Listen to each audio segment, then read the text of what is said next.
your name actually carries a spiritual weight. It carries a vibration.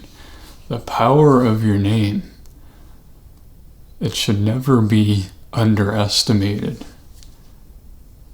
The name that you incarnate into the world with, it's usually the name that you sign the soul contract with, or you agree to take that name.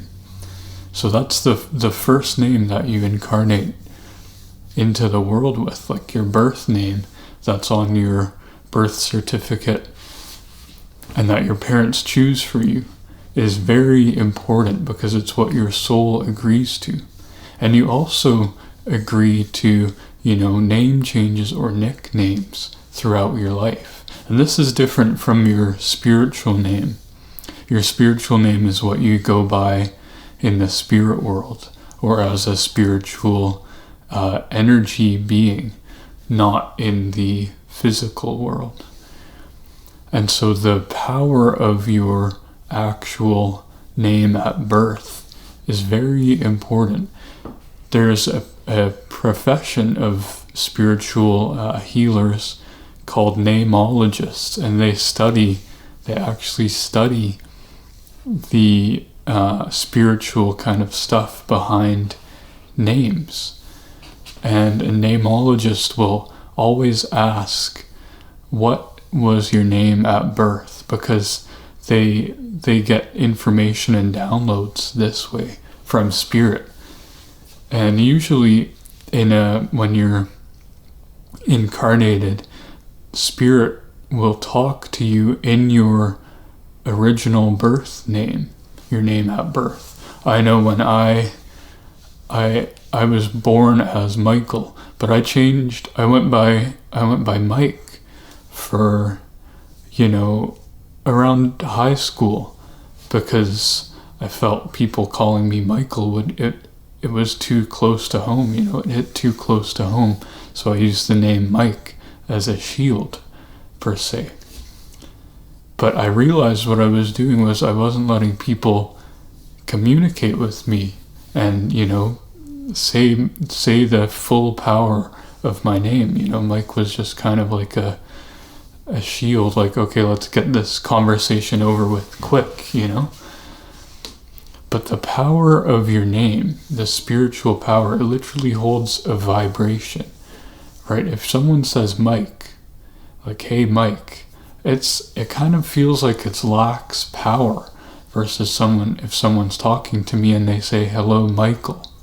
It's got, you can feel the difference, right? There's the vibrational difference in between those two names.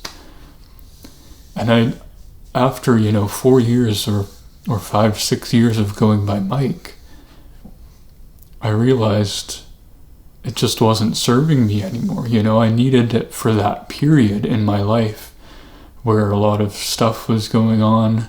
I was coming out of a state of numbness and everything, and kind of going through the very early stages of a spiritual kind of revelation.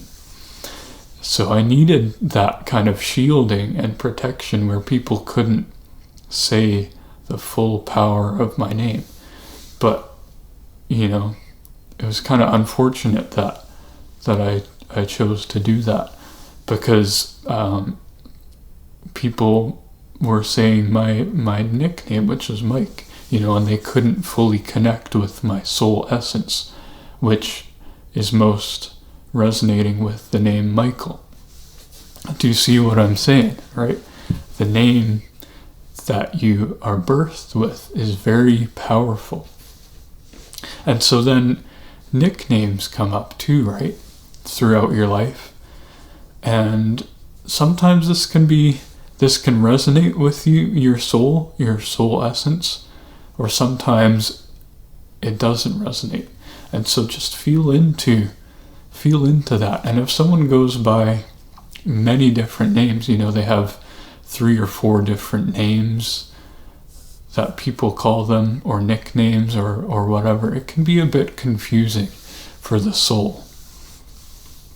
So this is the power of your name in spirituality. There's a certain vibration that it carries, right?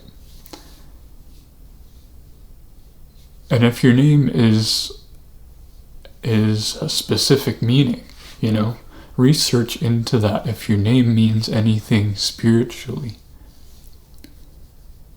If someone was called, let's say, Gabriel, then they might be able to connect closer with Archangel Gabriel.